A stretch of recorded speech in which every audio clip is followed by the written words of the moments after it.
Welcome to Slasher Sunday. So I got a request here. We'll call it a patron request or a donation request, if you will. And this was requested by Zach Livingston. Or maybe I should just say his first name. A little late for that. I don't know. I don't know how that all works. I don't know the anonymity of people, but I'm sure he'll be fine.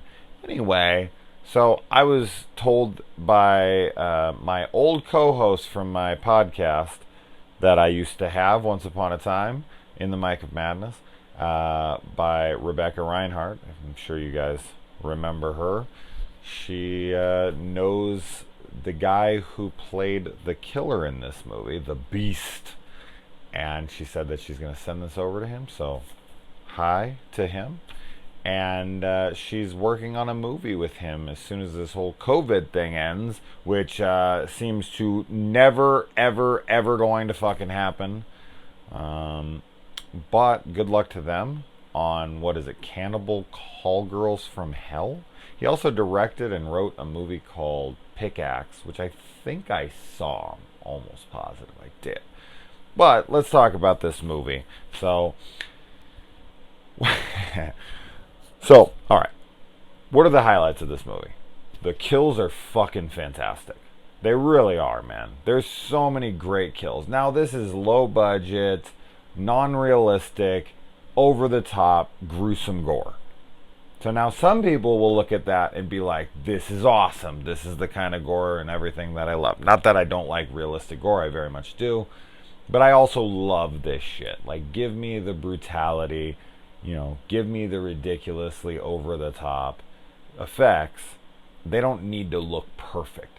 Just as long as they look fun and silly and gruesome and whatever. I'm fine with all sorts of different effects. And this movie really packs it on. You've got probably, I don't know, 15 on-screen kills, and a good majority of them are memorable and fucking brutal.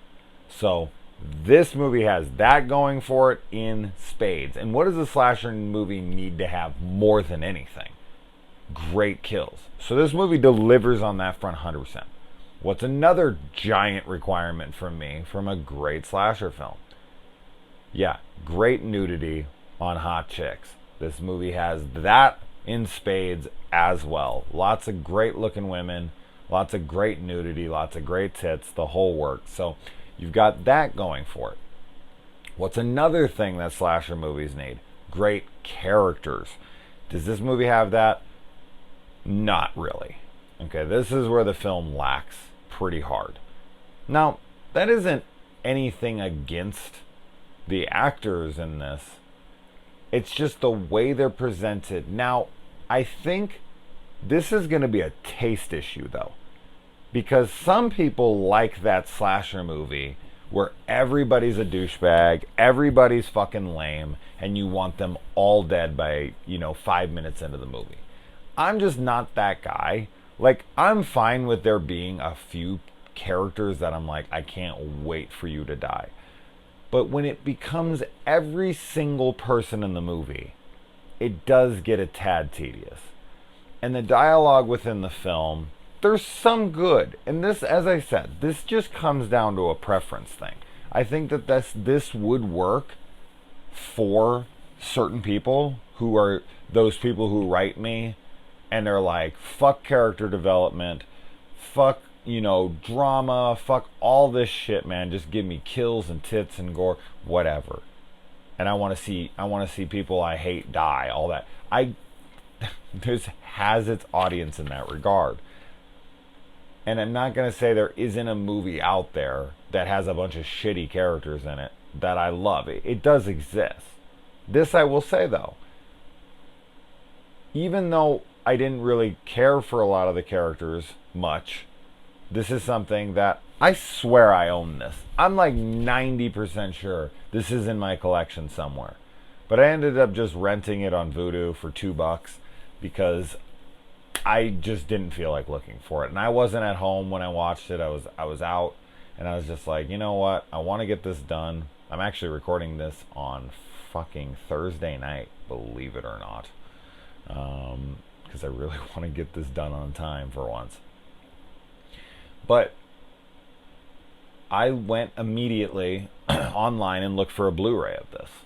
And I found one on Amazon for $10. And I was like, hell yeah, man. Because this is something that has rewatchability for the gore and the chicks and all that stuff.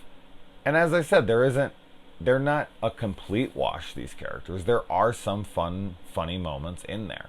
It's just that they are all fucking just people that I can't stand. They're all just either stereotypes or morons or pieces of shit or whatever. And I'm just like, oh god, man, I can't get into any of these characters.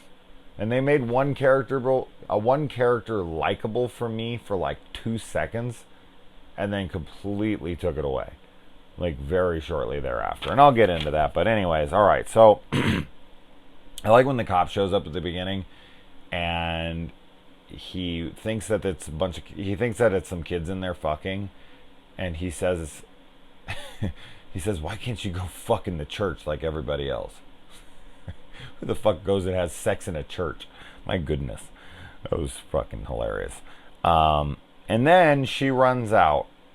And I've never seen a more ridiculous accidental death in my entire life. At first, I thought this is one of those house explosions where they show it from 17 different angles. They made fun of it in like Family Guy. I think like Stewie jumps out of the house and the house just keeps blowing up from every single angle. You do see that in action movies. You see that in movies where they just do these different angles like 6 times. They're like, I'm blowing up the house. I'm paying for the house. We're going to fucking show it.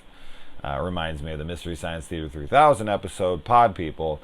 We paid for the RV. We're going to film the RV. So yeah, you've got that, and then it makes it look like it's just being a repetitive thing, like as I said, with the explosions and everything. But you realize that this is just him shooting this girl like 10 times or more because he runs out of bullets. His clip is fucking empty when he stops.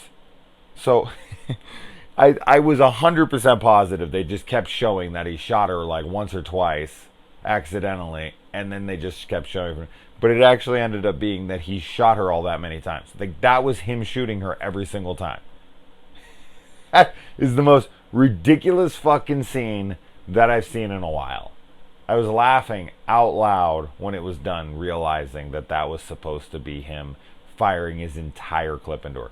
It is so clearly not a threat. It is so clearly some fucking young, cute, naked chick. And he's just blasting this girl and does not stop shooting. And she does, of course, never falls or anything. She just, she's just like, standing there and taking it the whole time. This chick is one tough lady. Then the opening credits play, and you got a bunch of family names going on in here. I saw Smith. I saw Oliver, my daughter's name. I saw the director, writer, editor, fucking person did everything on this movie. Stacey Davidson, which is the actual name of my stepmother. Stacey Davidson. It was funny when I saw it. I was like, oh my god. Hey mom. You got something to tell me about? This chick hates horror movies. She despises horror. And I was like, you got one of the most violent horror movies I've ever seen, and your name is attached to it.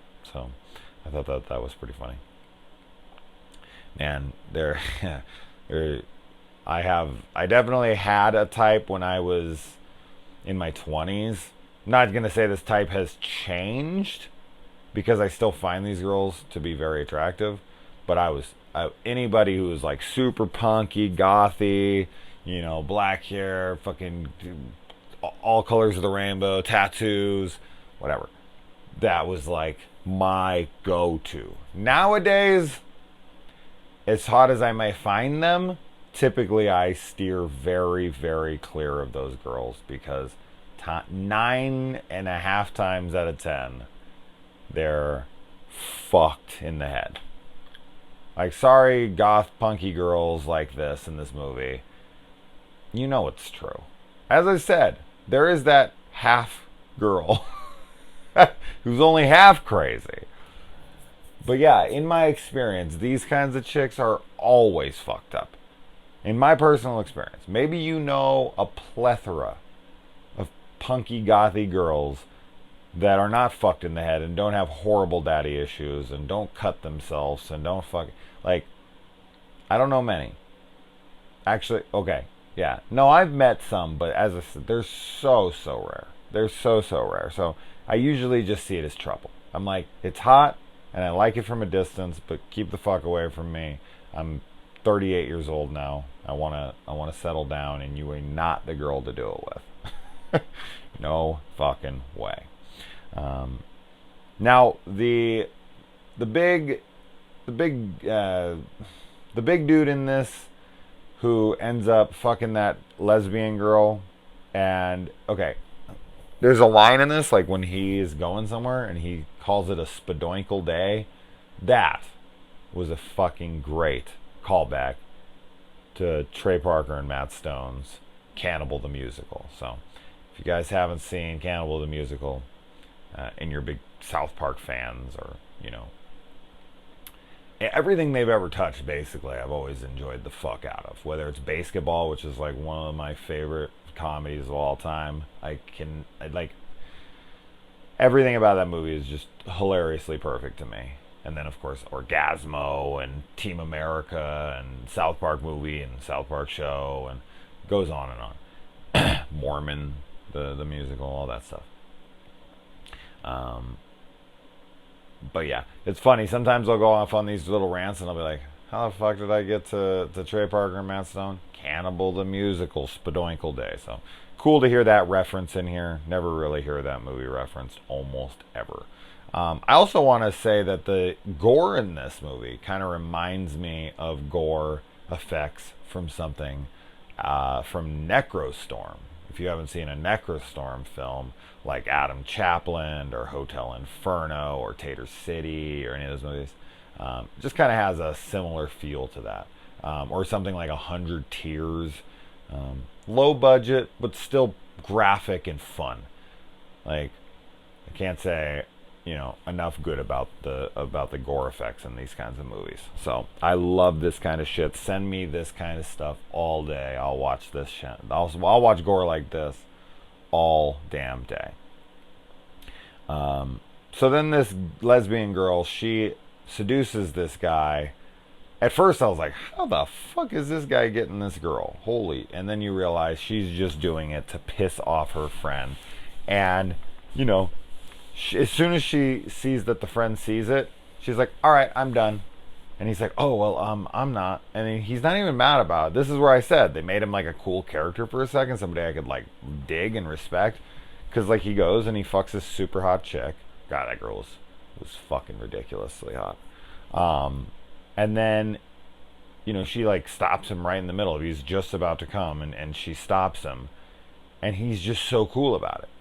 And all he does is like, well, was it good for you? And she's like, uh-huh. And he's like, that's all I need to hear. And he's like so excited that he got her, off, that she enjoyed it. And I was like, all right, like a stand-up dude. This is pretty cool. I mean, I don't think it's the greatest thing ever to like have a guy like right at the edge of coming and then just stop him and be like, nah.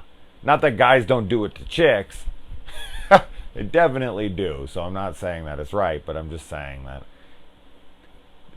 it's a tad different in a way, because obviously chicks can keep going after and guys mostly can't. Now they could go down and they could do all that kind of stuff, which they should, but that's nor here nor there. All I'm trying to say is that she stopped him right in the middle of coming, and he was just concerned that she loved it, and that's all he cared about, and he was stoked and left there like singing.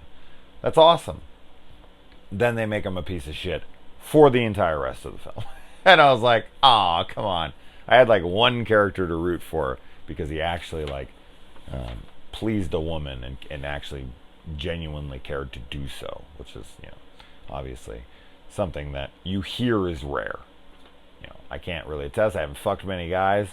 Not many, but a few. Anyway, so man, the kills in this movie though. Seriously, like the first girl that dies from him, the beast here, rips her jaw right off, and it just keeps showing it, and you keep seeing like the sinew and and everything is just like breaking apart and ripping slowly from the body, and you see her like gagging and all this. Yeah, does it look real? No, I don't care. It looks awesome. Okay, it doesn't need to look real. It just needs to look awesome, and it sure as shit did here. So, really cool stuff there. Girl gets tied down with barbed wire, and then she screams at him, threatening that she'll scream. I don't know if that tactic's gonna work. I'm gonna scream. I swear I'll scream and they'll come. I mean, I get it. She's frantic. She's whatever. I totally get it. I just thought it was really funny that she was threatening to scream by screaming. It's kind of like when I yell at my kids to tell them to stop yelling. Kind of hypocritical. But it's the only thing that they listen to, okay? Any parents out there that you're like, you go into parenting and you're like, oh, I'm never going to yell at my kid. Are you kidding me? I'm so above that. My parents yelled at me. I've seen parents yell at those. I'm not that kind of parent. And then you keep telling your kid, like, hey baby, hey kiddo, can you knock that off? And then the next time you're like, honey, sweetheart, can you please stop? And then they just keep doing it. And you're like, baby, please. And I tell them too. I always tell them, guys, please, next time I'm going to yell, next time I'm going to get mad, please don't let it get to that point. Just stop now and it won't happen. And then they keep fucking doing it. And you're like, fine, I'll yell, I'll get mad. And then of course they jump, Dada. It's the only fucking thing you listen to. It's the only thing you listen to. You don't hear my voice until I raise it to an uncomfortable level. You fucking make me do it. You beg and you plead. You beg and you plead. I always tell people parenting is about two fucking things. It's about bribes and feeble threats. Fucking I hate both. I hate both. I hate that you resort to that shit. But let me tell you, they break it down. They wear you to a little nub and they make you a fucking shadow of your former self. I love my fucking kids, by the way. They're amazing. They just don't listen. Anyway. Anyway, all right. So then he ties this chick down. She's threatening to yell by yelling, and he just starts cutting her fingers off one by one. This looks great. This is something that kind of like reminded me of Necrostorm in Hotel Inferno when that guy's hand's getting just mashed by the hammer in his hand. It's like the cover of the movie. His hand's just all fucking gnarled and the fingers are all bent this way and broken, and it's it reminds me of that kind of stuff, which is great. Love the gore. Hotel Inferno is my favorite of theirs. Suite 313 as well. Trying to think of other titles. Little Necro Red. I haven't seen that one yet. That's new. I gotta get my hands on that. And I just pre-ordered Hotel Inferno 3.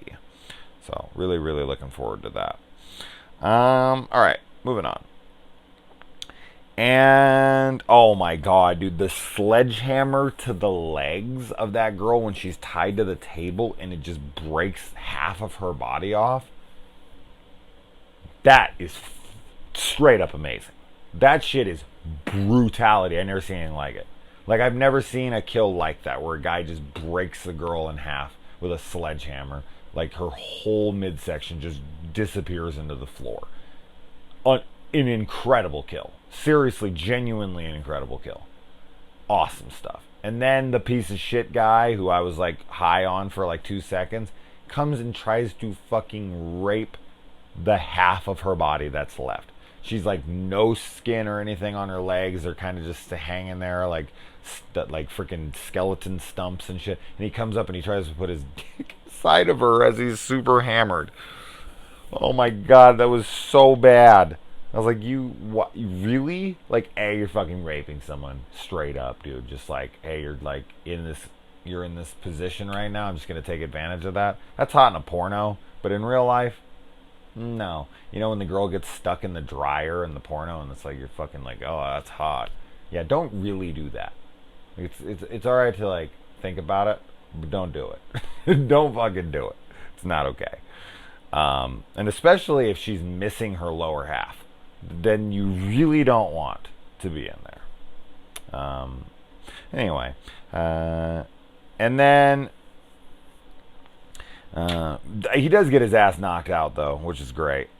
He tries to get all tough with that guy, and then he yells at the girl, "You broke my heart!" And then she like blows the guy, and his head gets knocked off. And then there's this punk rock dude in this with these big, Liberty spikes, and he just busts out of nowhere, and he starts breakdancing, like Turbo from fucking Breakin' 2, Electric Boogaloo or something. I was just like, that was so unexpected.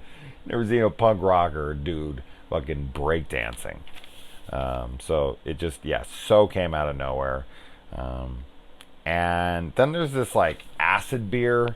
I must have looked away from the screen when the X bottles got introduced, because I was working out while watching this, and I must have been doing like push-ups or something when that scene happened, because I was like, I saw all the X's on the beers, and I was like, oh, those must mean something. Those must be like, acidic, or something's gonna be in there, something. So every time they kept trying to open them, I'm like, oh, something's going to happen here. Now, I have seen this movie before, by the way. I saw it right about when it came out. 2009, I think, is when this came out. So I saw it probably 2010 or maybe even 2009 if it was released at that time. Whenever it came out, I saw it pretty shortly thereafter. And I remember really liking the kills and of course the nudity, I'm sure. But I don't really remember my full thoughts of it. But now I really, really do. Speaking of the guy who got his head knocked off while getting a blowjob, really, dude? Like, there's just like everybody in this movie just has no respect. Everybody in this movie is just a trash person. But this guy, he's like trying to open a beer while getting blown by this girl. He's just like reaching around trying to find a beer. He's like trying to sneak out of the car to grab a beer and to like crack the top of it and like enjoy the moment, man. And really enjoy and savor that moment. Just looking around for a beer. What an asshole. That doesn't really instill confidence in the person who's taking their time to pleasure you. Don't be like flipping on the TV or looking for your phone. It's not so hot. It's not so hot.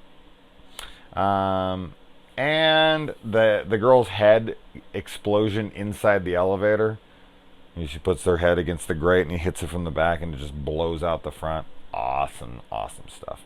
The guy has a total aversion, the punk rocker dude with the spikes has a total aversion to getting kissed after a blowjob. I think that's pretty funny. That's a pretty common thing, I guess, with a lot of guys. It's pretty funny to me. But now I think that's just, that is what it is. Some guys aren't, against that. Okay, fine, whatever. But the fact that she blows him, and this is a hot ass chick. Okay, this is a great looking woman. So she blows him, and then she's like, "All right, it's my turn." This reminds me of that Louis C.K. Like skit from his show Louis, right? And he gets a blowjob in the parking lot, and the girl's like, "All right, my turn." He's like, "No, I wasn't expecting to do that." Like, yeah, man. I mean, I get it. I totally get it. Like, there's definitely been times in my life, and I'm not proud to admit I'm trying to sound cool or anything. Trust me, I'm not.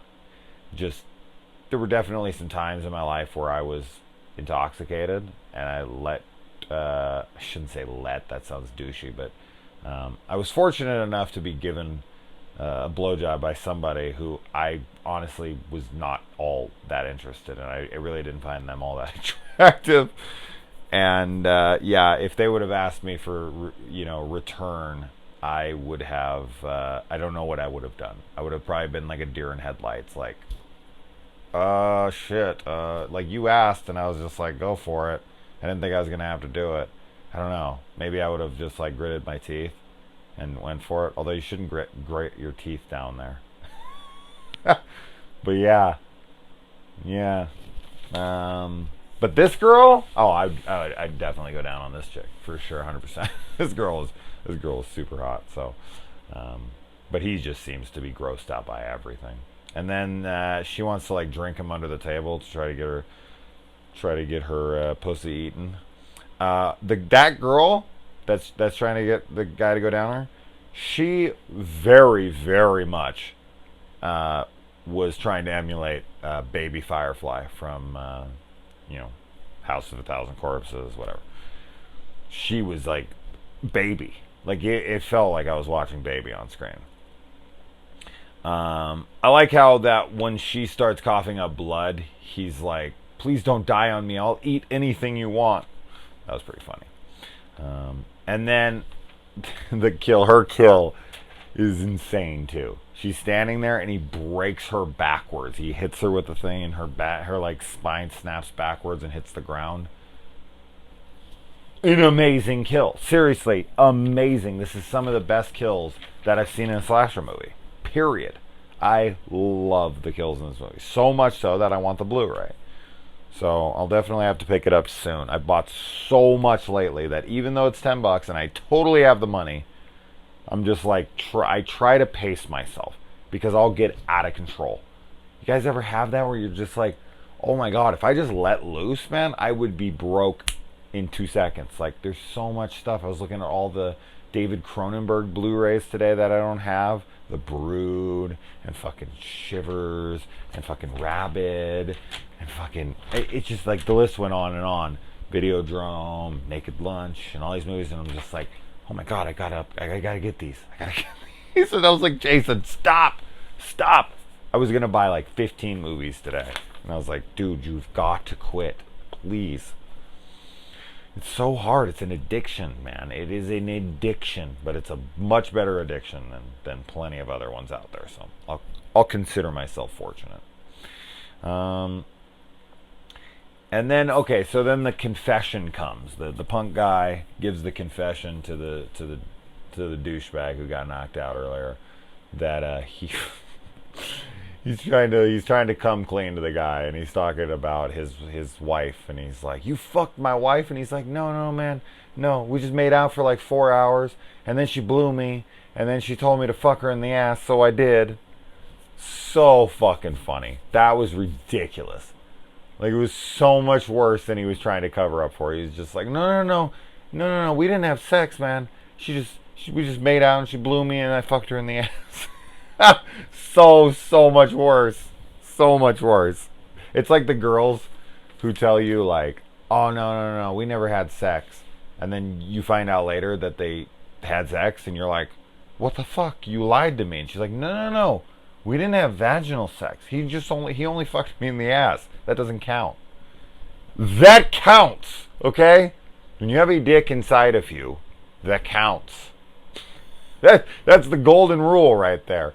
A dick inside of you counts. Okay, put that on a t-shirt.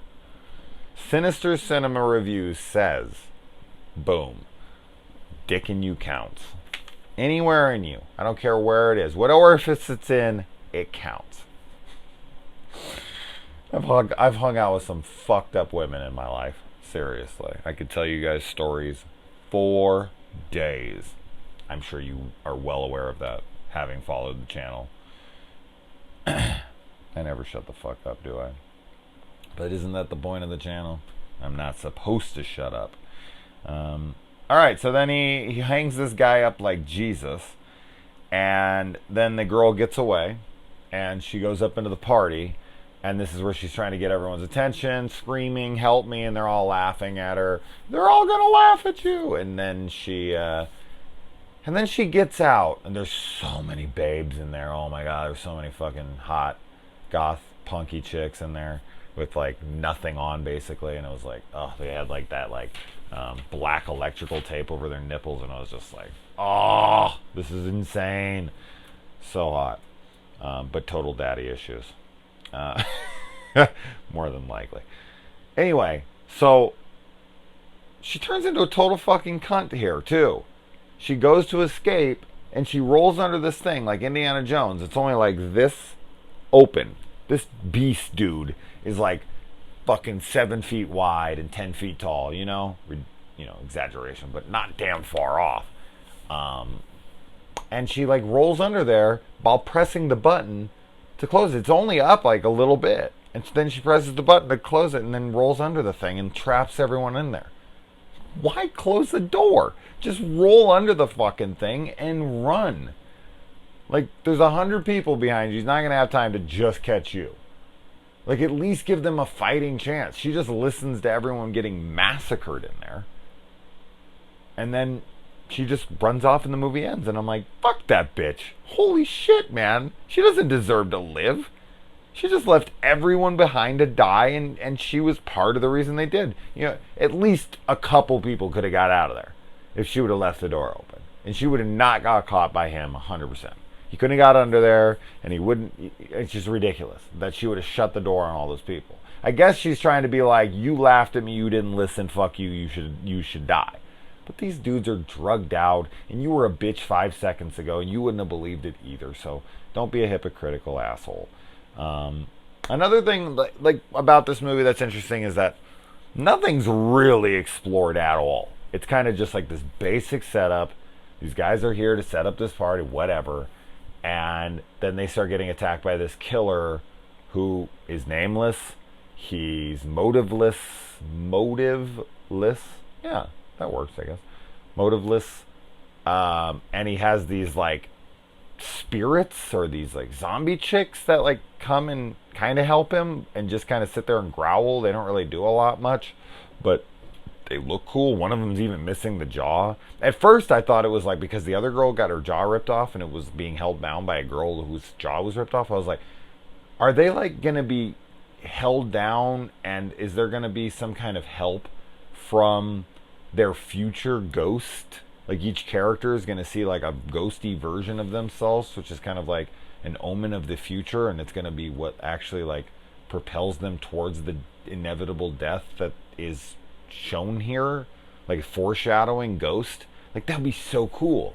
Like a foreshadowing ghost coming after you and kind of playing into the role of your death, and then it's showing basically like how you're gonna die, but it like kind of shows the aftermath. So you're like, how the fuck is he gonna look like that? And then boom, you get to see how it happens. And that would be so cool. And I kind of thought that's the way they're going here. And I was like, oh, that's really smart. And then it was just like, nah, that's not what's going on here. That's not what's going on. These are just like random zombie chicks, and this guy's some random zombie killer or something. Like, I don't know what the fuck is going on here in this movie with these killers, but who cares? That's nor here nor there. You don't need some 10-minute long campfire story to tell you what's going on with the beast in this movie. So there you go. So thank you, Zach, for the donation. And I might take the $10 that you gave me for this and spend it on buying the movie for $10. Although I already spent $2, so I'd actually be in the red to get it. But you reminded me of a cool slasher flick that I definitely need in the collection. And not only that, like I saw some used ones and whatnot, and I was like, no, fuck that. Hopefully the people who made this movie will get some bit of a cut of what I buy. So, because you always want to help out independent filmmakers like this. I know that the director hasn't made shit since, and that's a damn shame, man. It's been like 11 years. I would like to see this guy pick up another flick. This is a really fun, low-budget slasher. This has a target audience, and I feel like it kills for the target audience that it sets out to kill for. And there you go. So, I had fun. So, anyways, all right. I gotta go to bed.